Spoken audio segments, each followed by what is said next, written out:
Bom dia, moçada, tudo bem com vocês? Aqui quem vos fala é o professor Eugênio Bastos, canal Geogênio, democratizando o ensino da geografia. Moçada, vamos fortalecer o canal, se inscrevam no canal, dê aquele like, compartilhe o vídeo e ajude o professor Eugênio Bastos a democratizar o ensino da geografia. Moçada, no nosso encontro de hoje, eu vou falar sobre a geopolítica do Irã, dentro de um contexto que aborda alguns elementos históricos de suma importância e o papel que o Irã está exercendo na atualidade em alguns conflitos que estão ocorrendo no Oriente Médio. Espero que vocês gostem do nosso encontro. Havendo qualquer dúvida, deixe a sua pergunta na parte dos comentários, que eu terei o máximo prazer de respondê-la. Então, moçada, para iniciar o nosso encontro, aqui nós temos a bandeira do Irã, uma bandeira até muito bonita, por sinal. Vamos falar um pouquinho da Revolução Fundamentalista Islâmica de 1979. Essa aula está sendo gravada no dia 8 de janeiro de 2024. Portanto, nesse ano, nós teremos o aniversário do 45º ano da Revolução Fundamentalista Islâmica. Lembrando que o Irã é considerado o primeiro país a adotar um regime teocrático onde a igreja, a religião e o governo caminham lado a lado.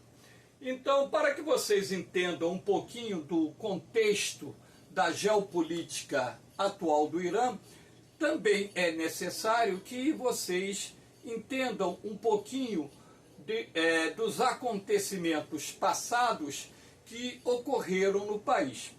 E esse acontecimento que está sendo aqui mencionado, a Revolução Fundamentalista Islâmica de 1979, pôs fim a um governo do Shah Reza Pahlavi, que durante dezenas de anos esteve à frente do governo iraniano. Lembrando que naquela época o Irã era aliado dos Estados Unidos e, acreditem se quiser, o Irã mantinha relações amistosas com o Estado de Israel. Então, os fundamentalistas islâmicos, liderados pelo Ayatollah Khomeini, que na época vivia no exílio lá na França, deram início a uma revolução popular que acabou culminando com a queda do governo do Shah Reza Pahlavi, que foi para o exílio e poucos anos após veio a óbito vítima de câncer. Assim como Shah Reza Pahlavi e sua família, outros altos dirigentes do governo, inclusive comandantes do exército iraniano, também foram viver no exílio.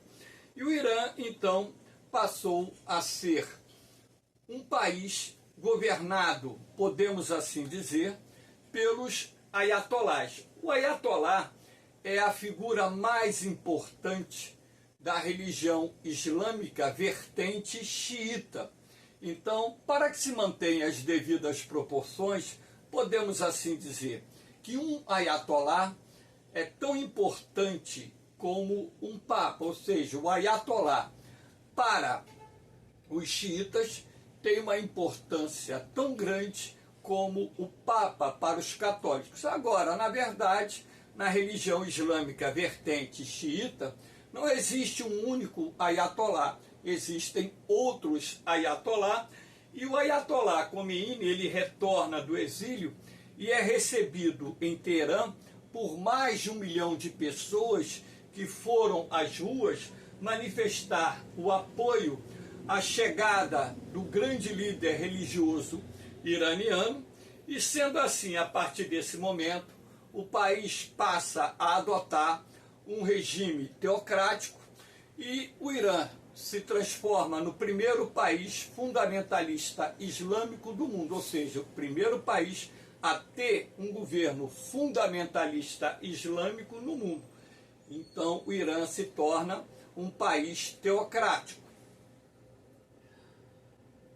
Isso é importante para que vocês possam entender o contexto, né? Logo após a vitoriosa revolução fundamentalista islâmica ocorrida no Irã, olha que interessante, o Irã rompe relações diplomáticas com os Estados Unidos, porém não se aproxima da União Soviética. Naquela época era o período ainda da Guerra Fria e a União Soviética ainda existia. O Ayatollah Khomeini, inclusive, acusa o governo norte-americano e o governo soviético de serem imperialistas. Então não há uma aproximação da Revolução Fundamentalista Islâmica das duas principais potências militares do planeta, os Estados Unidos e a União Soviética. Houve um momento em que as tensões entre o Irã e Estados Unidos aumentaram, quando cidadãos americanos foram sequestrados no Irã, e inclusive os Estados Unidos ventilaram uma ação militar para libertar os sequestrados e, a partir daí, tivemos negociações, né? Uma vez que a tentativa militar fracassou com a queda de helicópteros em território iraniano. Isso gerou uma repercussão muito negativa para os Estados Unidos na época e, posteriormente, as negociações permitiram que esses norte-americanos fossem libertados, porém, Estados Unidos e Irã romperam relações diplomáticas e um detalhe, as forças armadas iranianas utilizavam armamento, em sua maioria procedente dos Estados Unidos. Então aqui nós temos um fato importante que ocorreu logo após a Revolução Fundamentalista Islâmica, que foi a guerra travada entre o Irã, governado pelo Ayatollah Khomeini, e o Iraque, governado pelo ditador Saddam Hussein. Então, assim que a vitoriosa Revolução Fundamentalista Islâmica levou ao poder o Ayatollah Khomeini, Saddam Hussein, o ditador Saddam Hussein, parabeniza o Ayatollah Khomeini e os revolucionários, né? E, de certa forma, o Ayatollah Khomeini conclama os xiitas do Iraque a promoverem uma revolução contra o governo do ditador Saddam Hussein.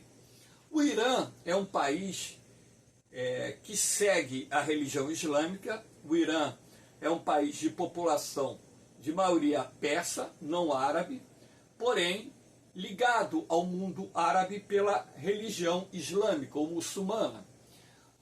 A religião islâmica está dividida em duas vertentes principais, os xiitas e os sunitas. E o Irã é o país muçulmano que detém a maior população que segue a vertente xiita.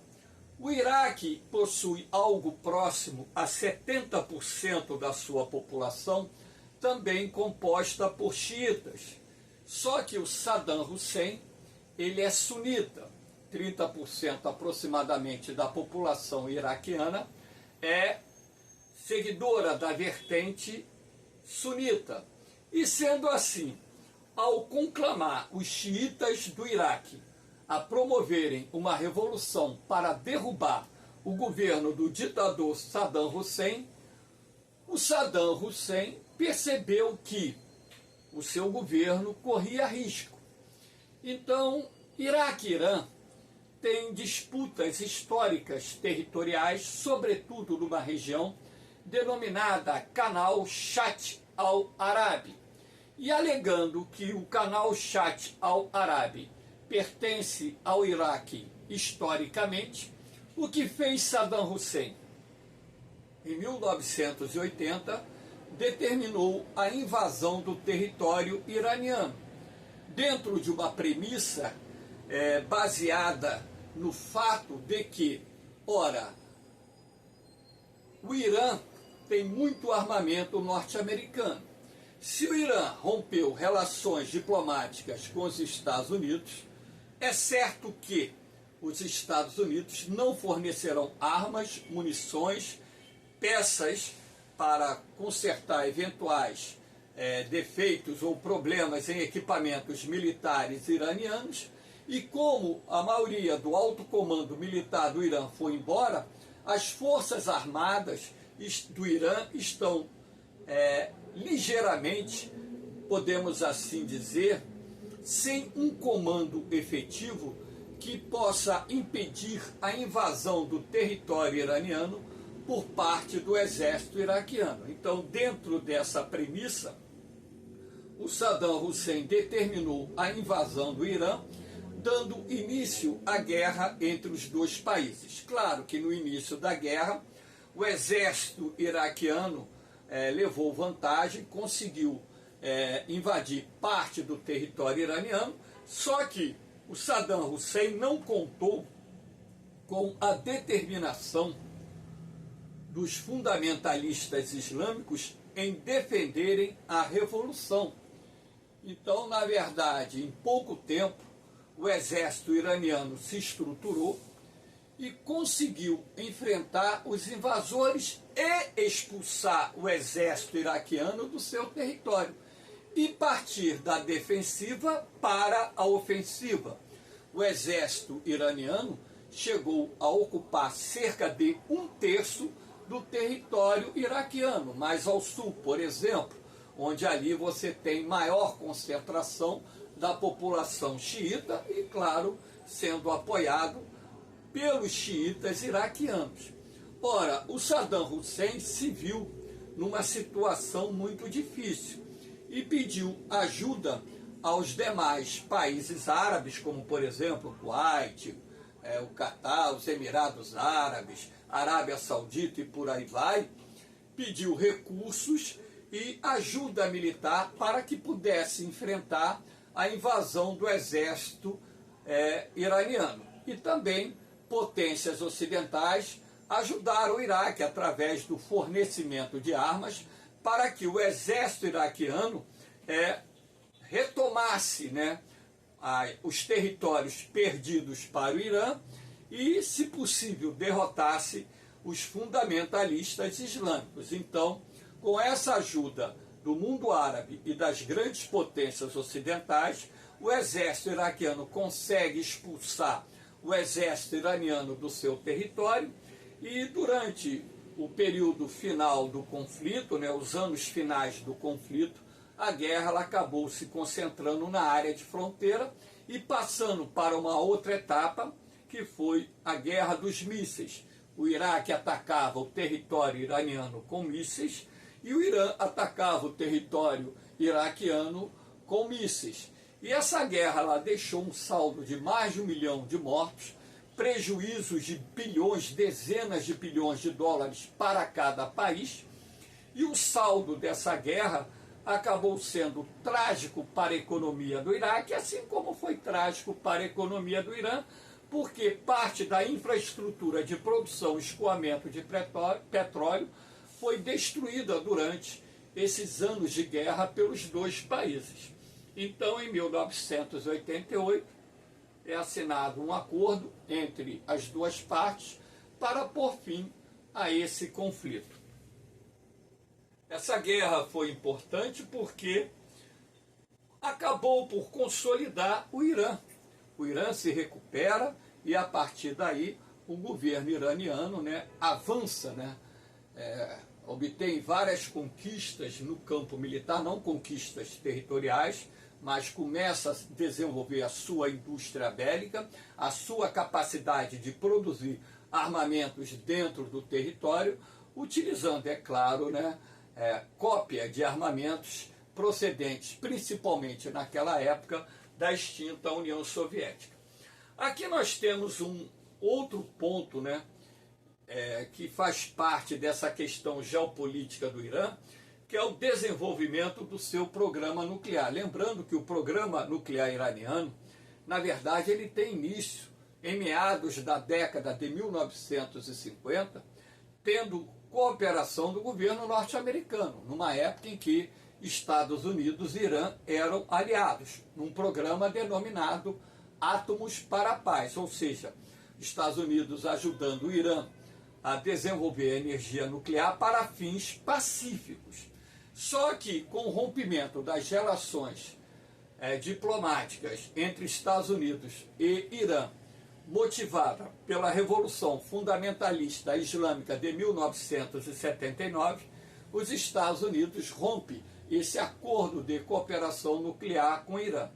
Em meados da década de 1990, o governo do Irã assina com o governo da Rússia, e a União Soviética já havia deixado de existir. Esse acordo foi assinado em 1996, no qual a Rússia passaria a ajudar o Irã a desenvolver o seu programa nuclear, assim como foi feito. E aqui nós temos esse mapa, cujo objetivo é mostrar a vocês parte das instalações nucleares existentes no Irã. Aqui nós temos com usina secreta de enriquecimento de urânio, lembrando que o enriquecimento de urânio é uma etapa importante para que o país produza seu próprio combustível nuclear e, dependendo do teor de enriquecimento, possa utilizar esse material para a produção de armas nucleares. Aqui nós temos Natanz, usina de enriquecimento de urânio, uma outra usina de enriquecimento de urânio existente no Irã. Aqui nós temos fábrica de água pesada, que é importante também para o desenvolvimento do domínio tecnológico do programa nuclear iraniano. Aqui nós temos Isfahan, usina para converter urânio em combustível nuclear. E aqui nós temos Bushehr, usina nuclear, que foi construída no Irã. E em verde nós temos aqui as minas de urânio existentes no Irã, lembrando que o Irã é um dos maiores produtores mundiais de urânio. Então, para que vocês tenham uma ideia, o programa nuclear iraniano, na verdade, dotou o país da capacidade tecnológica, e o Irã, de certa forma, tem se esforçado para desenvolver armas nucleares, apesar do governo iraniano negar que tem esse objetivo. De acordo com o governo iraniano, o seu programa nuclear é pacífico. Só que o Irã sofreu pesadas sanções das grandes potências mundiais, o que levou o governo do Irã a assinar um acordo nuclear com os membros permanentes do Conselho de Segurança da ONU, mais a Alemanha. Então, Estados Unidos, Inglaterra, França, Rússia, China, mais a Alemanha, firmaram o acordo com o Irã, no qual o governo do Irã se comprometia a desenvolver a energia nuclear para fins pacíficos e abrir suas instalações nucleares para a fiscalização da Agência Internacional de Energia Atômica.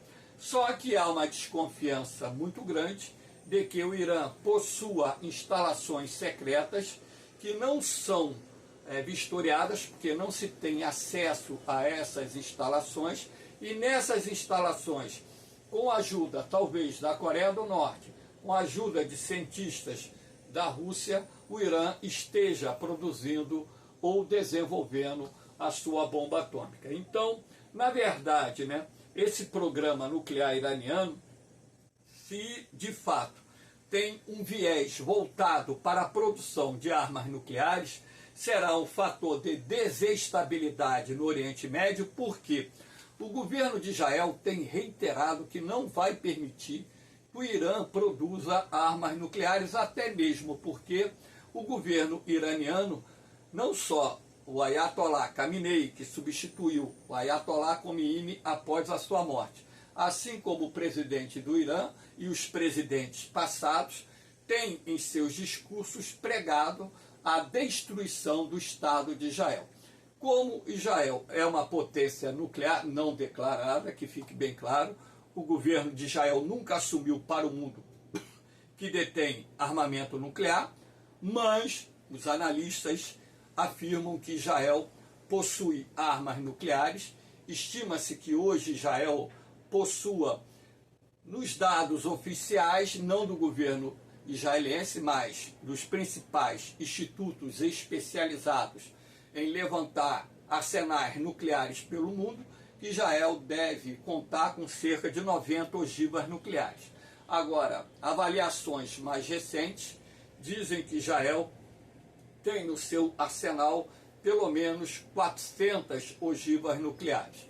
E Israel possui submarinos com capacidade de lançar mísseis balísticos, mísseis de cruzeiro, transportando ogivas nucleares. Então, na verdade, Israel ele desenvolveu a tecnologia que permite o lançamento de armas nucleares através de aviões, através de mísseis balísticos intercontinentais e através de submarinos e navios de guerra. Então, na verdade, Israel se tornou uma grande potência nuclear e o governo de Israel tem reiterado que não vai permitir que o Irã desenvolva a bomba atômica, porque a retórica do discurso do governo iraniano em destruir o Estado de Israel obriga Israel a tomar a iniciativa de impedir que essa ameaça se torne realidade. E Israel contará, logicamente, com o apoio dos Estados Unidos, que é uma grande potência militar, a maior potência militar do mundo, e o governo norte-americano tem reiterado que também não vai permitir que o Irã desenvolva armas nucleares. É bem provável que nos próximos anos ocorra uma guerra envolvendo Israel, Estados Unidos e Irã. E dessa forma, acredito eu, mesmo que o Irã venha se transformar, como está se transformando, numa potência militar, deixará um rastro de destruição muito grande. E essa guerra poderá ser o estupim para o início da Terceira Guerra Mundial. Aqui nós temos, o poderio militar do Irã, 2019, então 4 anos de defasagem, lembrando que essa aula está sendo gravada no dia 8 de janeiro.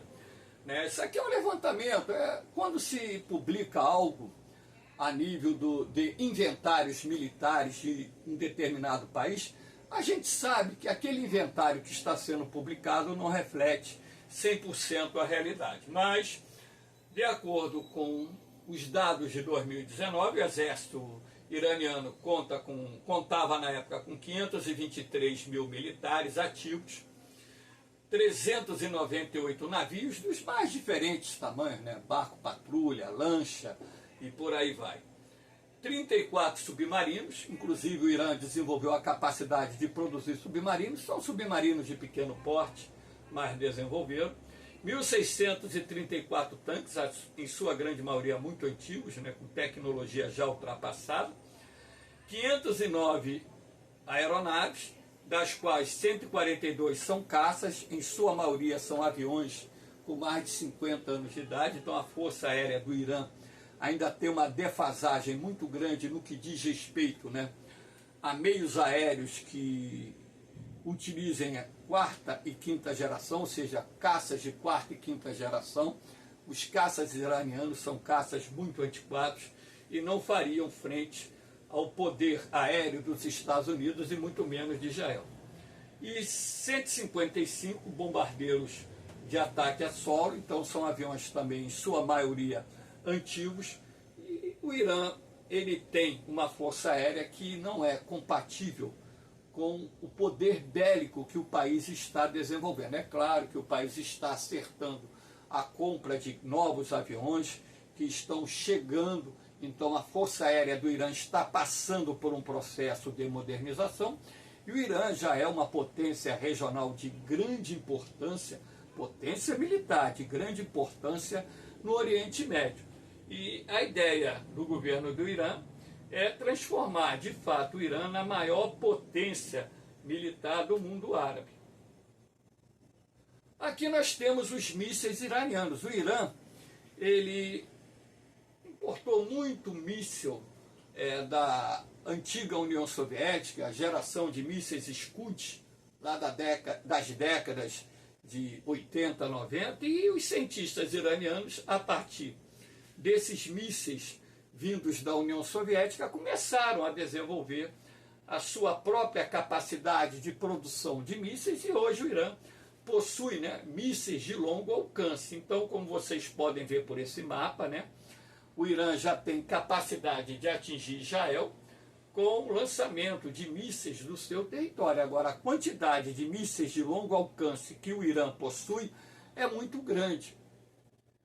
Mesmo sabendo que Israel e os Estados Unidos detêm o melhor sistema antimíssel do mundo, né?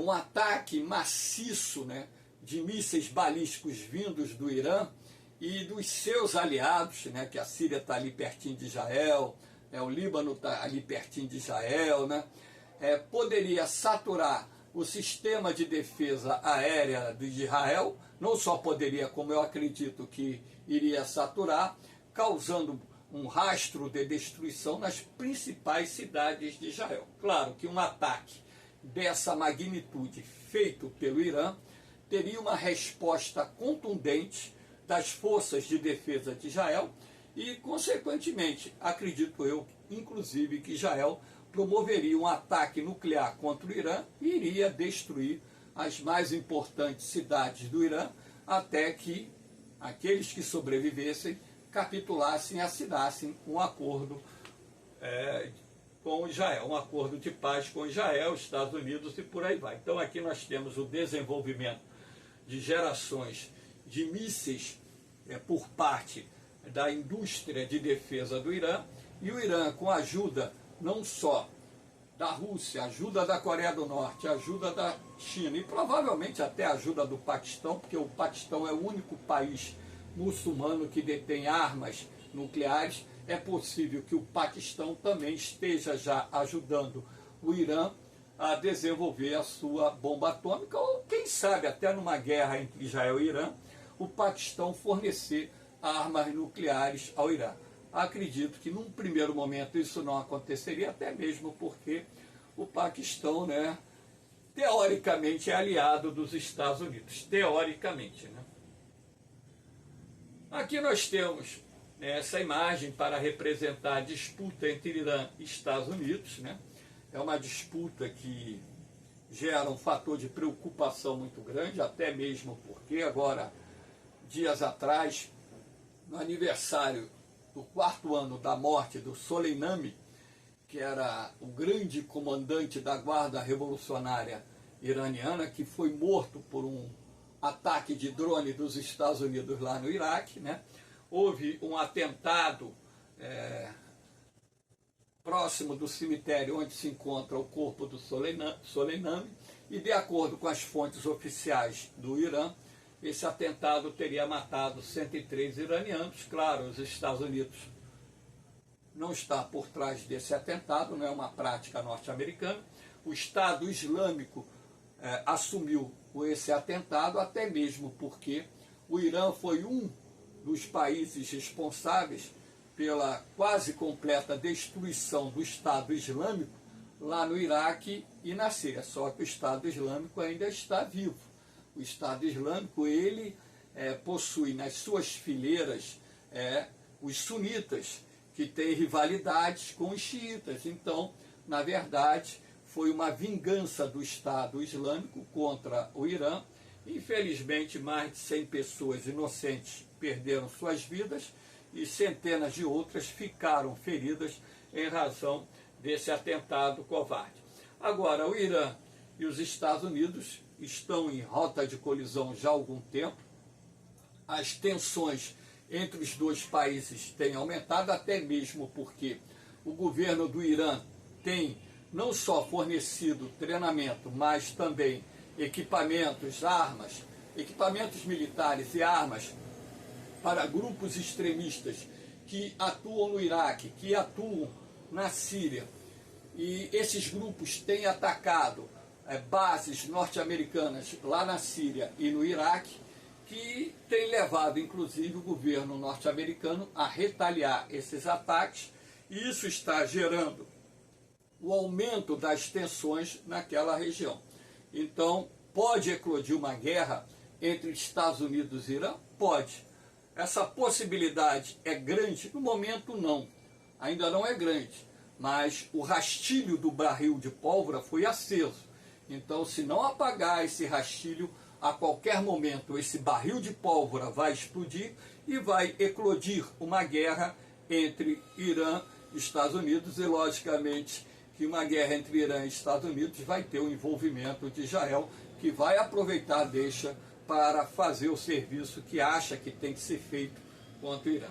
Isso gera uma grande preocupação, porque é um ponto de desestabilidade que pode gerar um conflito, e esse conflito envolver novos atores e dali partir ou dar início à Terceira Guerra Mundial. Aqui nós temos, por exemplo, a presença militar dos Estados Unidos no Oriente Médio, então em vários países, Omã, você tem aqui no Catar, você tem Bahrein, tem no Kuwait, tem no Iraque, tem a presença na Síria, tem a presença na Jordânia, tem a presença na Arábia Saudita. Reparem que os Estados Unidos têm uma presença militar em vários países do Oriente Médio, tem aviões de guerra, navios de guerra, submarinos nessa região, justamente porque o Irã constitui uma ameaça aos interesses das potências ocidentais, principalmente Estados Unidos. Lembrando que o Oriente Médio é a região com maior reserva de petróleo do mundo. Eu estou falando região, não país. Então, aqui do Oriente Médio, nós temos aproximadamente 50% da produção mundial de petróleo. Aqui você tem, por exemplo, o Golfo Pérsico, aqui você tem o Estreito de Hormuz, que o Irã, todo momento, ameaça fechar caso os seus interesses geopolíticos militares estejam ameaçados.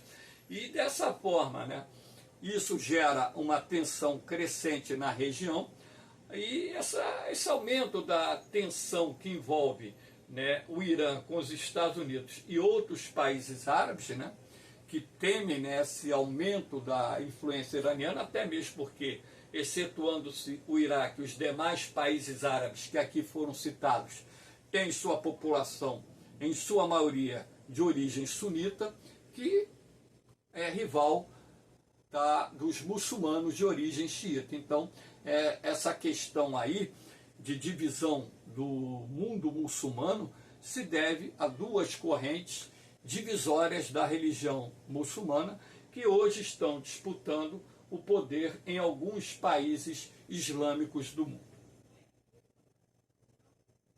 Aqui nós temos a influência do Irã no Oriente Médio. Então, para que vocês tenham uma ideia, essa influência do Irã está lá no Iraque. Lembrando que o Iraque tem 70% da sua população xiita.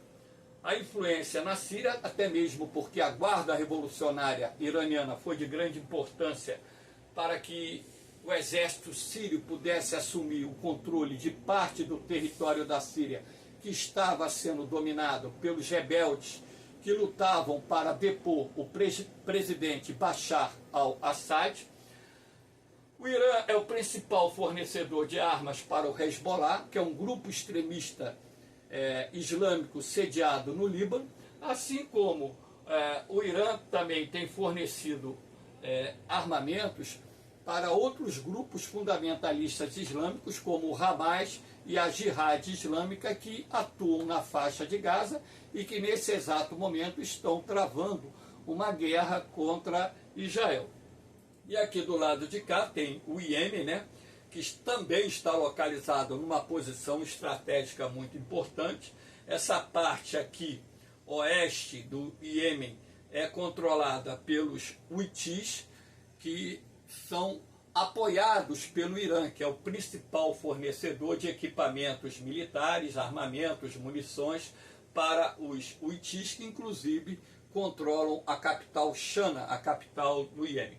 E é exatamente os Huitis que têm, nesse exato momento, atacado navios que trafegam aqui no estreito Bab el-Mandeb, que liga, né, o Golfo de Aden ao Mar Vermelho, que é uma das principais rotas comerciais, não só do petróleo como de outros produtos, que liga o Oceano Índico ao Mar Mediterrâneo e abastece vários países do continente europeu e também do norte da África, né? Então, isso aí também é um fator de preocupação muito grande que envolve interesses de vários países do mundo.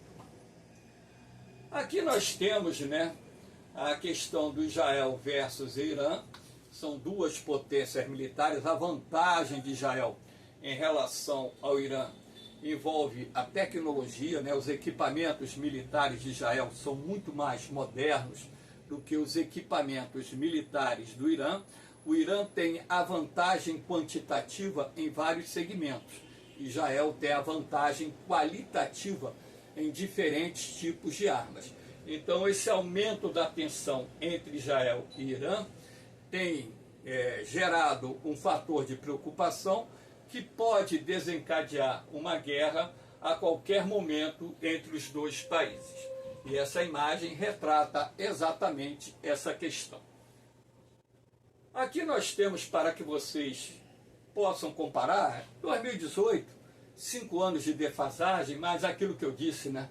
O inventário militar nunca retrata a realidade, porque ninguém vai dizer, na verdade, o que tem para que o inimigo possa saber o que o outro possui. Então, na verdade, você tem aqui, ó, aviões de combate, né? Vamos comparar só Israel com o Irã, aqui nesses dados, 312 para o Irã, né? 345 para Israel, uma vantagem tecnológica dos aviões de guerra. Inclusive, Israel conta com o F-35, um caça de superioridade aérea de 5ª geração, que é um caça furtivo que já sobrevoou o Irã, já atacou alvos no Irã, e os radares do Irã não conseguiram captar a presença desses aviões em território iraniano. Tanques de canhão, né? O Irã 1.513, né? Israel 400, eu acho esse número aqui muito pequeno, né? Na verdade, quando a guerra entre Hamas e Israel eclodiu, os dados que foram publicados é que Israel possuía mais de 1.300 tanques. Eu acredito que esteja nesse patamar. Artilharia, lançadores de mísseis, o Irã tem muitos, 6.798, Israel 530, né? Então a vantagem do Irã aqui é absurda, né? Só que aquele negócio, né? O sistema de defesa aérea do Israel é muito mais efetivo que o sistema de defesa aérea do Irã. Agora imagina, lançadores de mísseis, 6.798, é aí que entra naquele quesito saturação da defesa aérea. Imagina você posicionar esses lançadores, não digo nem todos, basta 1.000 disparar simultaneamente. Você não vai conseguir impedir que os 1.000 mísseis balísticos atinjam o território. Você vai derrubar uma parte, mas outra parte vai alcançar os alvos. Aqui você tem os helicópteros de ataque, repare, o Irã 50, Israel 43, né? Esses helicópteros de ataque de Israel, em sua maioria, são Apache norte-americano, que já estão sendo até aposentados. Israel está substituindo por helicópteros mais modernos. Então isso aqui é apenas parte de um comparativo militar, não foi comparada aqui a Marinha do Irã conta com muito mais navios submarinos do que a Marinha de Guerra de Israel, até mesmo porque Israel tem um litoral muito pequeno, não precisa de uma Marinha de Guerra tão grande.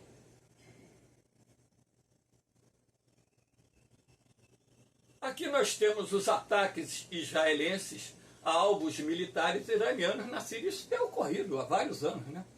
Porque o Irã ele está construindo bases em território sírio, está fornecendo arma para o exército sírio, está fornecendo armas para o Hezbollah a partir da Síria, está fornecendo armas para o Hamas e Jihad Islâmica, utilizando a Síria como, vamos dizer, porto seguro para que essas armas cheguem até o Hezbollah, Hamas e Jihad Islâmica. E o que Israel tem feito com muita frequência é atacando essas bases militares, né, da Guarda Revolucionária Iraniana localizadas em território sírio, depósitos de munições, silos de lançamento de mísseis, aeroportos, enfim, comboios transportando armamentos. Lembrando que o Serviço de Inteligência de Israel não vamos dizer que é 100% eficaz, porque não evitou o ataque do dia 7 de outubro do Hamas e Jihad Islâmica contra Israel.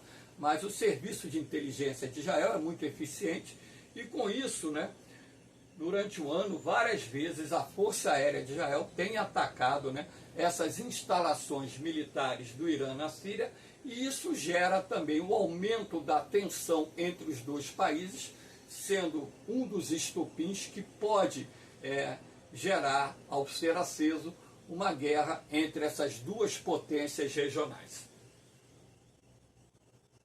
Aqui nós temos, né, os dois estreitos estratégicos, mais estratégicos do Oriente Médio, né? Não estou falando do canal de Suez, porque o canal de Suez aqui é uma obra artificial, que é o Estreito de Hormuz, que liga aqui o Golfo Pérsico ao Golfo de Omã. Por aqui passa mais de 20% da produção mundial de petróleo, e o Irã, com os seus mísseis antinavios, né, tem a capacidade de atacar qualquer embarcação que esteja trafegando nessa área, colocando em risco a navegação internacional e parte do suprimento de petróleo em escala mundial. Já ameaçou várias vezes, os Estados Unidos mantêm um poder bélico, uma força bélica ativa na região para, de certa forma, persuadir o Irã a não levar adiante sua ideia de fechar o Estreito de Hormuz. E agora, recentemente, o Estreito de Bab el-Mandeb, que liga aqui o Golfo de Aden ao Mar Vermelho, quando os Houthis, apoiados pelo Irã, têm feito sistematicamente ataques contra navios mercantes. Isso começou a ocorrer após a declaração de guerra de Israel contra o Hamas e a Jihad Islâmica. Os Houthis, a seguir, declararam guerra contra Israel e estão atacando embarcações que, segundo eles, têm ligação direta ou indireta com Israel. Então, esses dois estreitos, né, são de grande importância estratégica. Hoje existem aqui vários navios de guerra, não só dos Estados Unidos, como de outros países, de maneira a manter a navegação. Agora, a paciência norte-americana está, no meu entendimento, chegando ao limite. A qualquer momento, o Iêmen vai ser atacado. Se continuar a atacar navios mercantes que trafegam nessa região, inclusive várias empresas de navegação já desviaram a rota, agora estão contornando o continente africano. Isso faz com que a viagem fique mais longa, o custo da viagem fique maior. Os fretes já subiram mais de 100%, 147% até semana passada, por causa do risco.